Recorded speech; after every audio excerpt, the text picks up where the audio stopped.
Hoje eu queria falar aqui um pouco com vocês sobre demografia.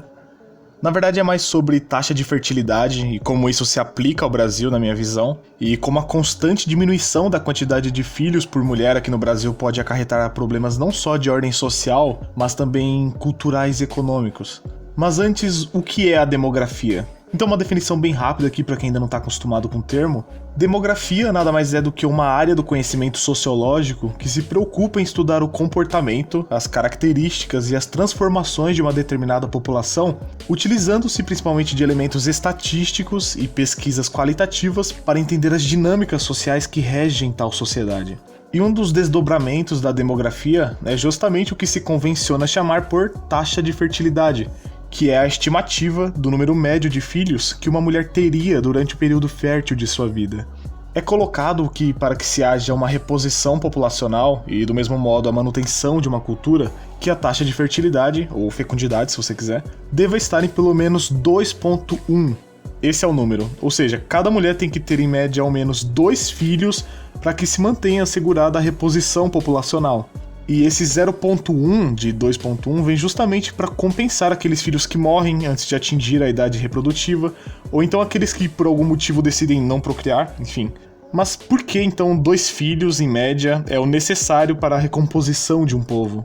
Porque se a média for só de um filho por casal, só exemplificando, tá? Se a média for só de um filho, aqui nós temos a metade de filhos do que há de pais, 1 para 2. E ao persistir essa proporção de só um filho por casal, você terá então 1/4 de netos do que há de avós e 1/8 de bisnetos do que há de bisavós e daí por diante. Então viu, com o tempo a decadência populacional é irreversível até o total desaparecimento de tal cultura hipotética onde só há um filho por casal. Pois bem, nós sabemos que 2,1 então é a taxa ideal para que se haja a reposição populacional, certo? Mas qual seria a taxa de fertilidade atual do Brasil? Segundo a CIA World Factbook, em 2018 a taxa de fertilidade do Brasil estava em 1,75 filhos por mulher, consideravelmente abaixo do adequado. O correto seria 2,1, o Brasil está em 1,75. Nós somos o 159º país por taxa de fertilidade. Só que por incrível que pareça, a situação do Brasil não é uma das piores, viu? Muitos países europeus, e eu poderia citar aqui Portugal, Alemanha e Espanha, por exemplo, tem taxas de fertilidade ainda menores que a do Brasil. A situação tá muito feia para o Ocidente. Só que nem sempre foi assim. Na realidade, o Brasil, assim como a maioria dos países, vem apresentando uma queda acentuada em sua taxa de fertilidade. Isso é perceptível se você vê que no passado as mulheres tinham muito mais filhos do que hoje, né?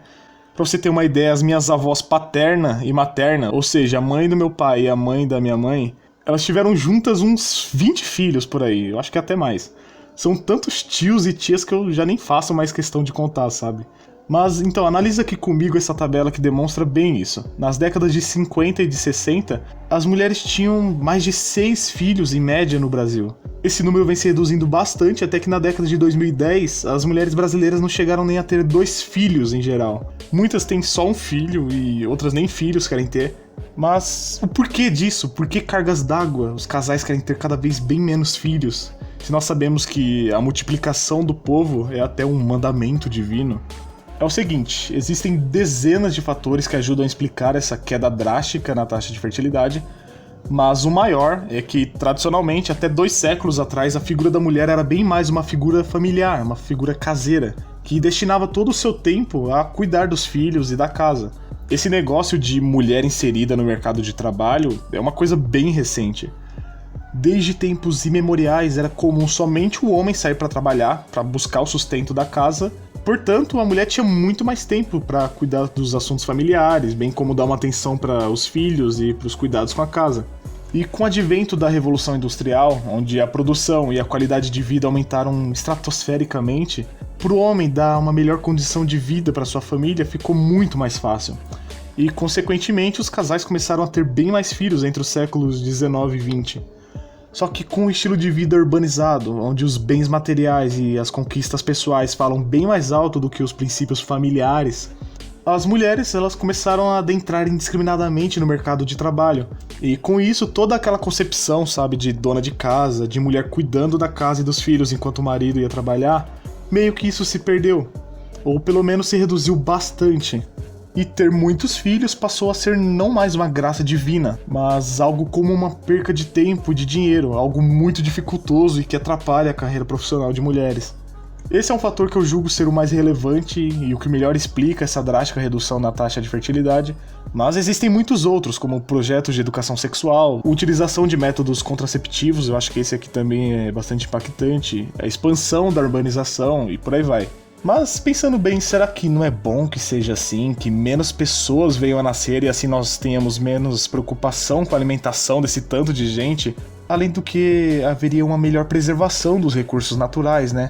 Além da inconveniência que seria uma temida superpopulação. Não seria melhor que menos pessoas nascessem mesmo? Não mesmo. Primeiro que a ideia de superpopulação é uma completa farsa, ao menos se nós estivermos falando de Brasil. O Brasil é um dos países com a menor densidade populacional do mundo. Para ser mais exato, é o 160º país mais densamente povoado. São só 23 habitantes por quilômetro quadrado no Brasil, algo bastante irrisório. 200 milhões de habitantes, eu sei que parece muita coisa, e até é, só que tendo em vista o território monumental do Brasil, como vemos, isso se torna muito pouco. O que acontece é que a população do Brasil ela é muito mal distribuída pelo território brasileiro. A grande maioria está concentrada pela costa brasileira por motivos que remontam à colonização, o que faz com que grande parte do território brasileiro seja completamente despovoado. Além disso, o interior perde muitos moradores para as capitais, porque é nos grandes centros industriais e comerciais que as pessoas vão lá buscar melhor condição de vida, e elas encontram até por questões políticas, porque são justamente esses grandes centros que parecem ser mais atrativos, porque recebem bem mais investimentos e mais investimentos do Estado.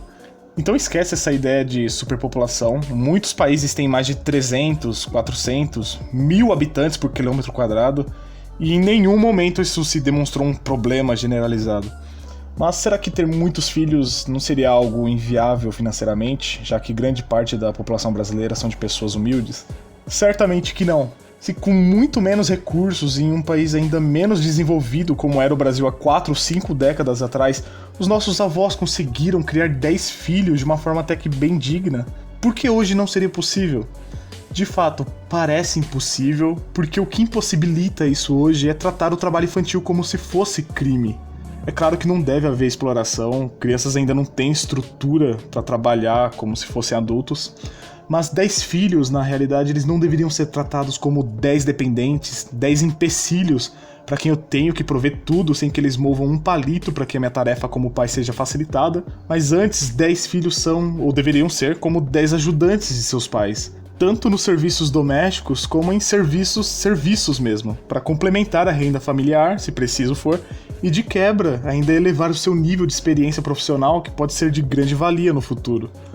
Quanto à questão da alimentação e exaurimento dos recursos naturais, é aqui que entra a questão da inovação. Mais pessoas significa também mais cabeças pensando na forma de como resolver os problemas relacionados à sobrevivência da sociedade como um todo.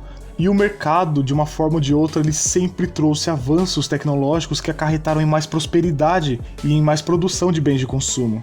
As máquinas agrícolas, por exemplo, elas agilizaram em muitas vezes mais o processo da agricultura, da preparação da terra, do plantio até a colheita, o que além de agilizar o processo, aumentou em muito a qualidade do produto final. E do mesmo modo, novas tecnologias tendem a ser inventadas num processo de mercado para aperfeiçoar e satisfazer ainda mais rapidamente as necessidades biológicas das pessoas. Então isso nem sequer chega a ser uma preocupação de fato.